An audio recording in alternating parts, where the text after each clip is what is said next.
O programa a seguir tem classificação indicativa livre.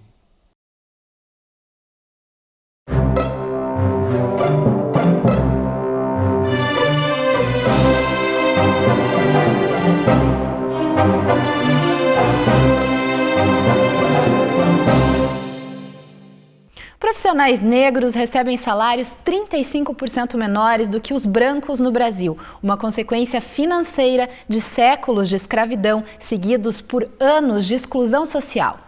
As negras e os negros brasileiros têm menos acesso ao ensino superior e, consequentemente, às profissões com melhor remuneração. Um quadro que tenta ser revertido com políticas de cotas em universidades e concursos públicos, mas que não é suficiente para garantir oportunidades iguais para todos, nem para corrigir injustiças históricas, muito menos para reduzir o preconceito no mercado de trabalho.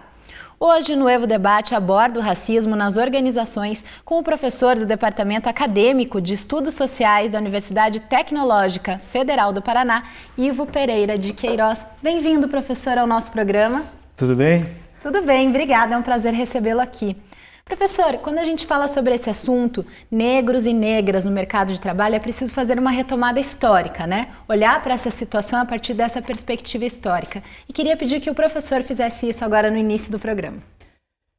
Nós observamos ali na história do Brasil, os portugueses que fabricaram isso daqui, fizeram isso que a gente chama Brasil, por meio da exploração da mão de obra dos africanos, das africanas, vindos para cá compulsoriamente na condição de escravizados.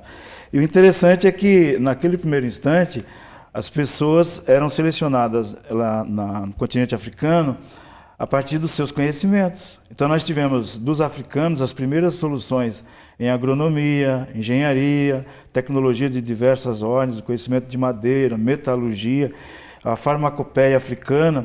Então, as grandes soluções que os portugueses encontraram para vencer as demandas na colônia que eles criaram aqui, eles fizeram isso por meio da exploração dos povos africanos.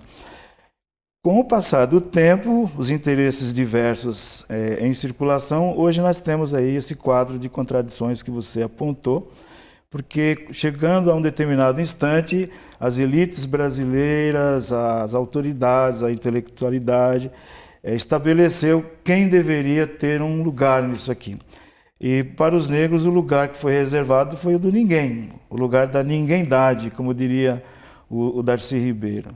Então, em função desse histórico, é que nós encontramos essa situação assim de pasmo, né, de desespero para muitas pessoas, para milhões de pessoas no país.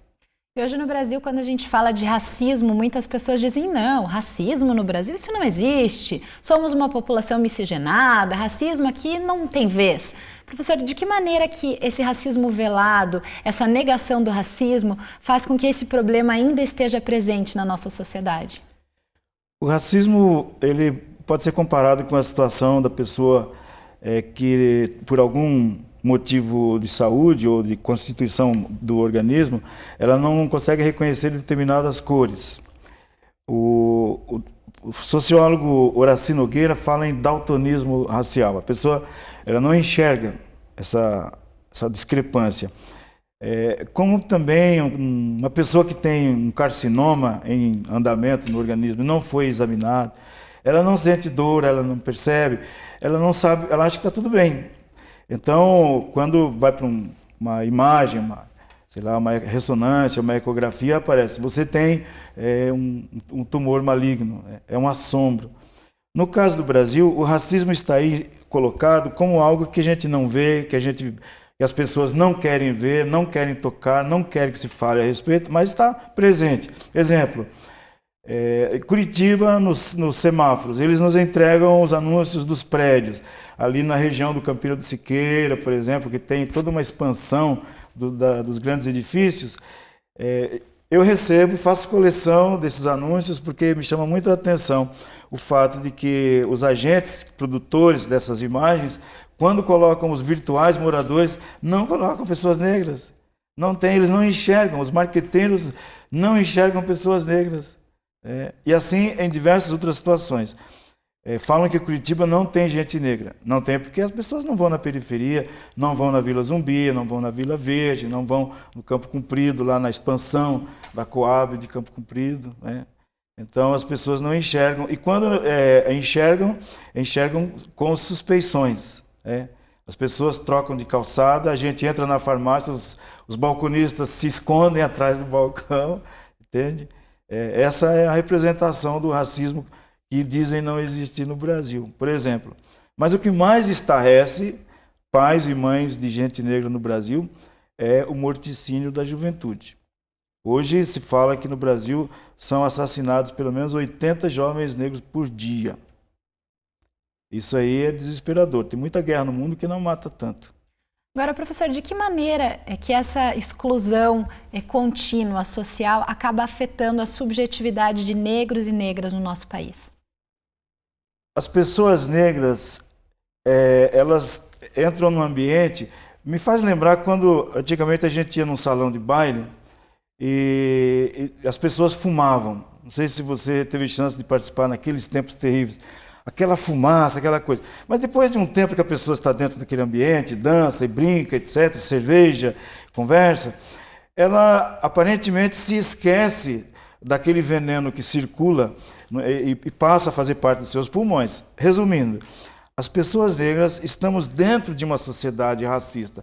A estrutura da sociedade brasileira é racista, a mente brasileira é racista, os corações brasileiros são violentamente racistas. Porque o racismo ele é fundamentalmente um ato violento, uma mentalidade, uma situação violenta.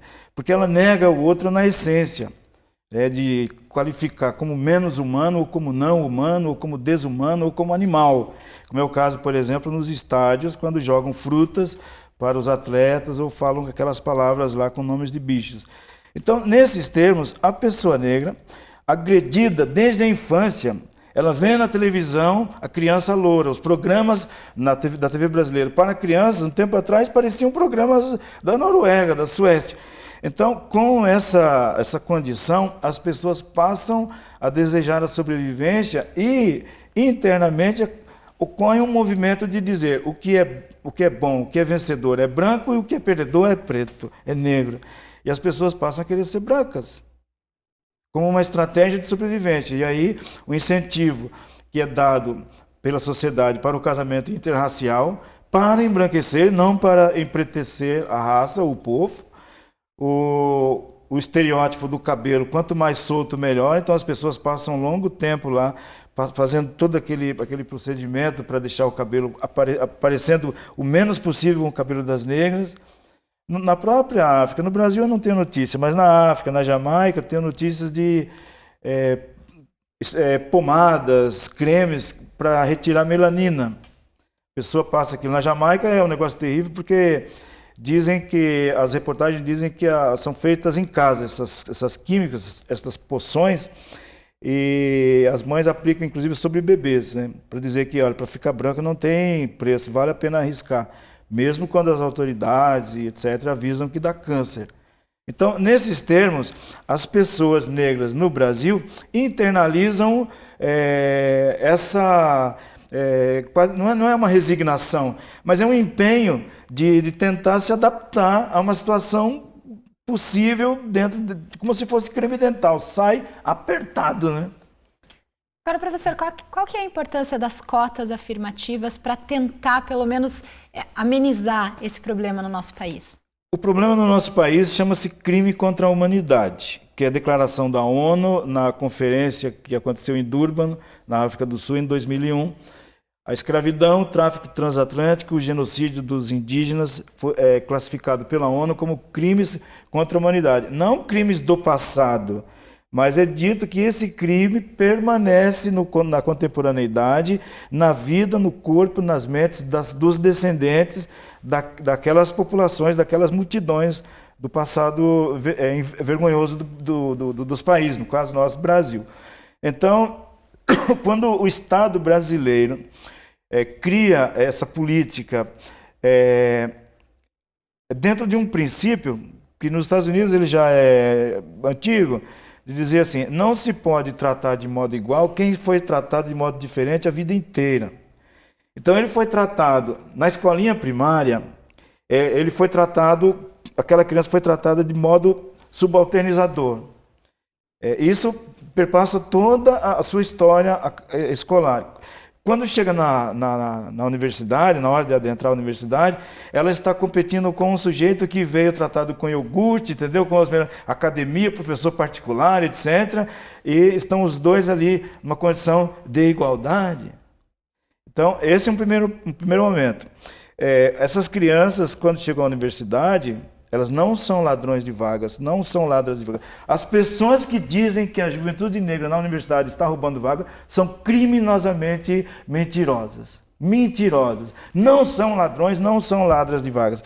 Porque o que ocorre é que nós tivemos um filósofo brasileiro que hoje está sendo recuperada a obra dele de maneira assim fantástica, em tese de doutorado e diversos trabalhos, chamado Álvaro Vieira Pinto.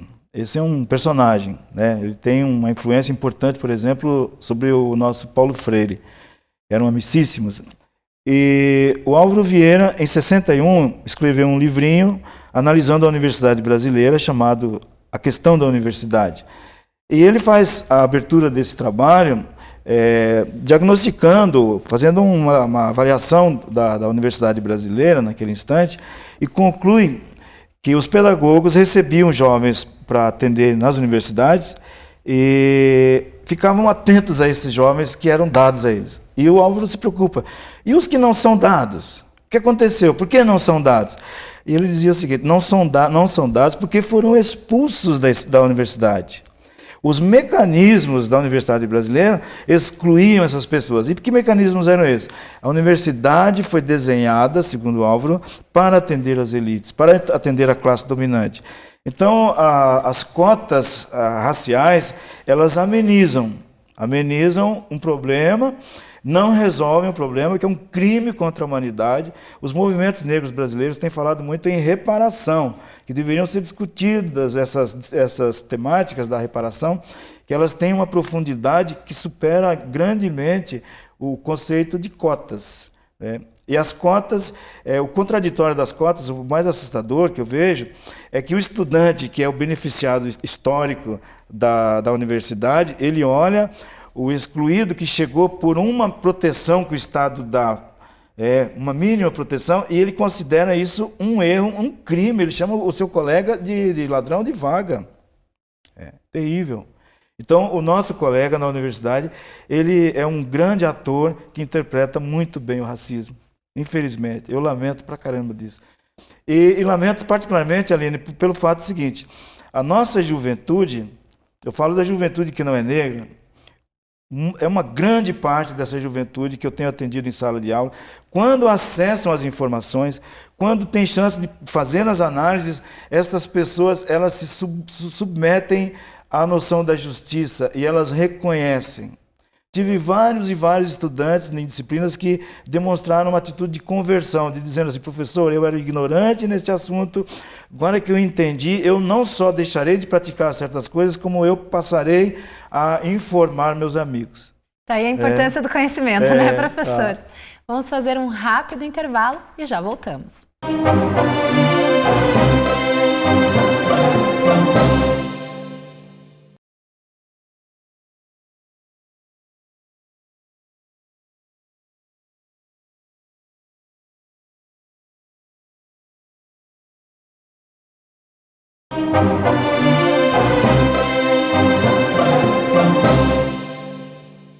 Hoje no Evo Debate fala de um problema grave e crônico na sociedade brasileira, o racismo.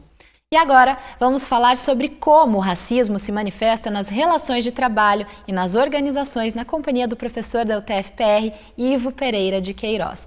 Professor, bom, a população negra veio trazida da África e escravizada no nosso país. Com o fim da escravidão, essas populações acabaram sendo relegadas e excluídas do mercado de trabalho.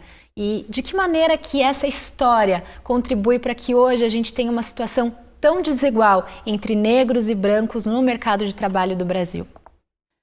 Dois conceitos que as ciências sociais utilizam para trabalhar isso daí.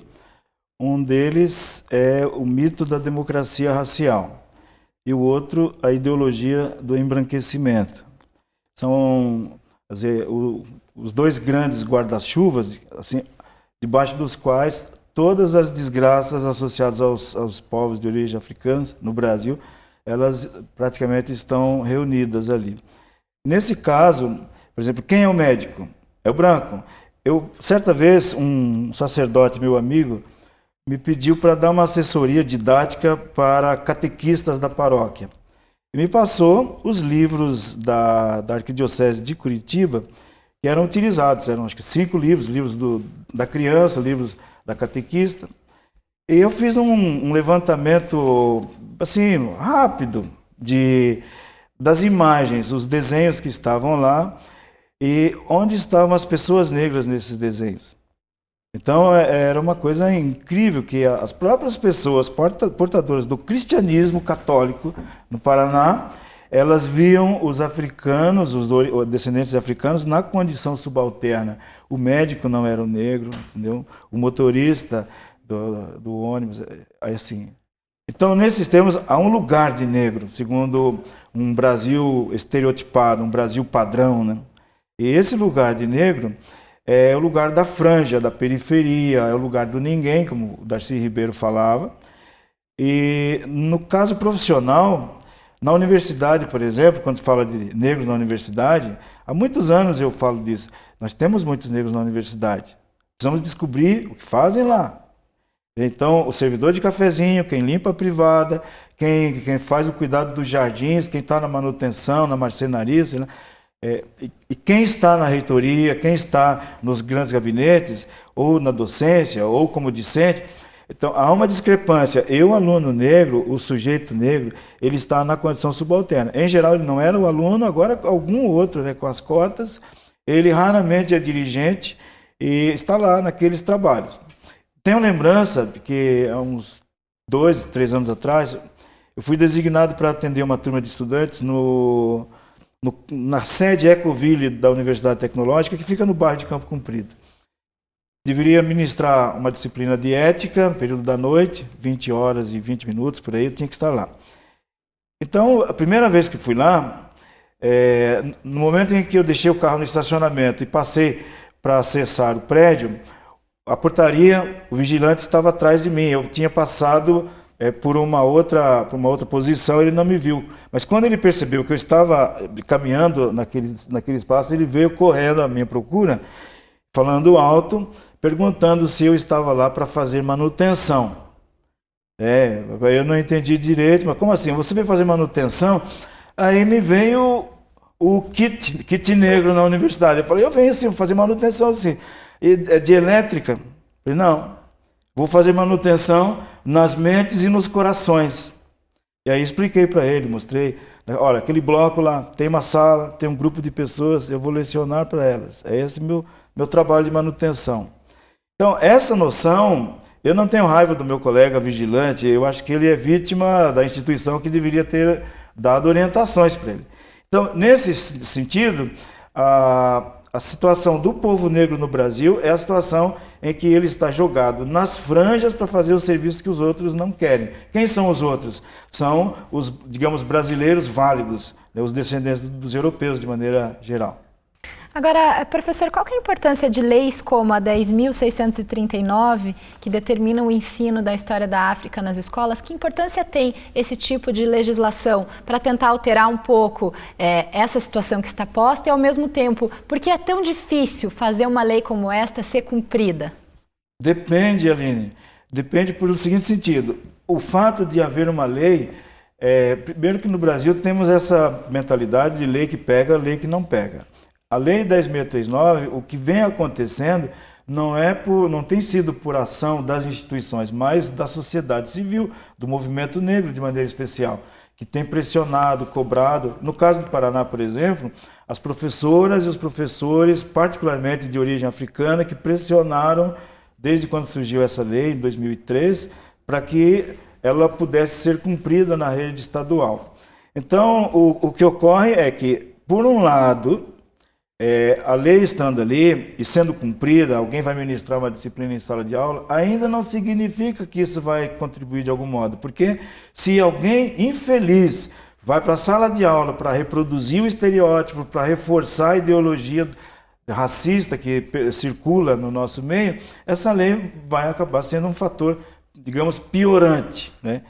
Então, a expectativa que o movimento negro tem e que a experiência vem consagrando é que a prática da lei tem sido um fator de oxigenação, sim. Inclusive, o aspecto de que colocou o tema do racismo como algo que nós fingimos não haver, e aí chegou no momento, foi necessário explicitá-lo. Então, nas salas de aula, as pessoas estão tendo oportunidade de conhecer de outro modo os africanos, tirar o véu dessa que foi colocado particularmente, como diz Clóvis Moura, pelos intelectuais orgânicos da dominação. Os nossos historiadores, desde o século XVI, Clóvis Moura fez um levantamento, escreveu um livro sobre isso, chamado As Injustiças de Clio, a deusa da história, né?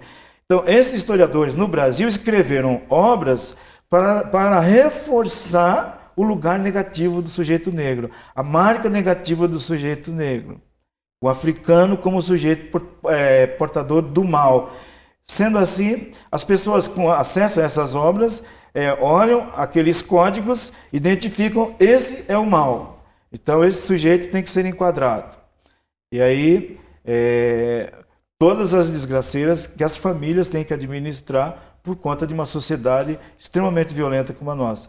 Então, nesses termos, a lei serve como um espaço de desmistificação e de volta a uma perspectiva minimamente honesta do que de fato constitui o nosso povo. Agora, professor, quais são as ferramentas que o movimento negro tem para transformar essa situação no Brasil, e especialmente em relação ao mercado de trabalho? O movimento negro brasileiro protagoniza uma história que ainda um dia nós teremos uma justiça a respeito dela. Por enquanto, não. O movimento negro nem sempre é visto como válido, como tal. Mas hoje as grandes pautas nacionais elas estão fortemente alteradas por meio da militância do povo negro, que opera, na maior parte das vezes, de modo voluntário. Por convicção, por fidelidade ao próprio povo. E nesses termos, você observando, o dia 20 de novembro, que foi uma manifestação tímida que começou lá no Rio Grande do Sul com o professor Oliveira, num dado momento, o Movimento Negro Unificado lançou, e assim, com parcos recursos, lançou um manifesto. A partir de hoje, esta data será para o povo brasileiro o Dia Nacional da Consciência Negra. Então, hoje nós temos, além de feriados em muitos lugares, Curitiba, com todas as tradições racistas da cidade, decidiu que não quer feriado nesse dia. Mas nós temos feriados em muitos lugares do país. Nós temos a Semana da Consciência Negra, o Mês da Consciência Negra, e aí uma série de políticas no âmbito federal que foram aos poucos sendo configuradas graças às pressões do movimento negro, graças às reivindicações do movimento negro. Então, hoje o que nós temos assim de evidência da parte do movimento negro como perspectiva, na minha percepção, a volta à discussão, sim, da violência. O povo negro precisa aprender a trabalhar com a violência e a trabalhar a ser violento, porque nós no passado tivemos que ser violentos. Os quilombolas eram violentos, as pessoas que resistiam nas comunidades, mas de que violência nós estamos falando? Nesse instante, eu diria assim, a violência necessária é a violência simbólica. O jovem negro que vem para a universidade, a violência que nós esperamos dele e dela é que sobreviva na universidade, que pegue o seu diploma e que não se contente com o diploma de graduação, que vá atrás do mestrado, que vá atrás do doutorado, entendeu? Nós queremos que a violência se expanda por meio dessa juventude que na universidade, ao fazer os seus estudos, não acredite no eurocentrismo que está dentro da universidade, mas que das inspirações que vêm das comunidades, dos princípios ancestrais guardados lá no candomblé, guardados nas nossas capoeiras de Angola, nas nossas rodas de samba de terreiro, naqueles ambientes de famílias negras, ali nós temos os princípios ancestrais preservados. Esses princípios, eles estão na contramão do capitalismo venenoso que escravizou nossos antepassados. E é por meio desses fundamentos que nós teremos chance de trazer para o Brasil um outro rosto, uma outra face, tentar superar esse Brasil cruel, insensível, entendeu? Violento, matador, né? Esse Brasil das matanças tem que acabar. E a forma de resistir à violência é por um outro modo de ser violento. Então eu vejo assim, o respeito aos nossos velhos é vital para nós. Ouvir os nossos velhos, as suas histórias, os causos dos velhos, entendeu? Nós entendemos por que daquelas roupas, daquelas fotografias. A juventude precisa disso. As escolas, as universidades têm que abrir espaço para que essas mensagens reapareçam. Porque as narrativas do capitalismo, que elas passam a fazer parte dos currículos universitários, elas são danosas para qualquer lugar do mundo. Qualquer lugar do mundo. E nós temos um planeta para salvar. E eu penso que a ancestralidade africana, que o movimento negro tem preservado e tem feito dela a sua energia para a resistência, dali vem algum princípio esperançoso para um outro tipo de Brasil, para inclusive a sobrevivência e vivência digna do nosso povo. Porque, como dizia um rap aqui da Vila Torres, eu não quero apenas sobreviver, eu quero viver. Agora, professor, todas essas questões são necessárias para a construção de um Brasil mais justo. Como que o professor imagina que é preciso que a gente... Eu não quero um Brasil mais justo, não. Igual. Não, por exemplo, alguém já me falou uma vez, um Brasil menos machista. Eu falei com a minha amiga Nancy. Nancy, eu posso estabelecer qual o percentual de machismo que é válido? Qual é o percentual de injustiça que é aceitável? Então, eu quero um Brasil zero de injustiça, zero de machismo. Por exemplo. E aí, pensando nisso, mas isso é o máximo, nós não vamos conseguir o máximo. Olha, tem que sonhar grande. A gente tem que pensar no máximo para conseguir atingi-lo, né? Professor, muito obrigada pela presença no Nuevo Debate de hoje, foi um prazer. Muito obrigado. Um abraço para você e para o Brasil. Obrigada, professor. O Nuevo Debate falou hoje sobre racismo nas organizações com o professor da UTF-PR, Ivo Pereira de Queiroz. O programa é uma parceria da UFPR-TV com o Núcleo de Estudos da Violência Organizacional da UTF-PR. E você pode tirar suas dúvidas sobre o assunto do programa de hoje no e-mail que aparece na tela. No site nuevo.org.br você encontra mais informações e pesquisas científicas sobre a violência em seus diferentes formatos e manifestações. Obrigada pela companhia e até a próxima. Tchau!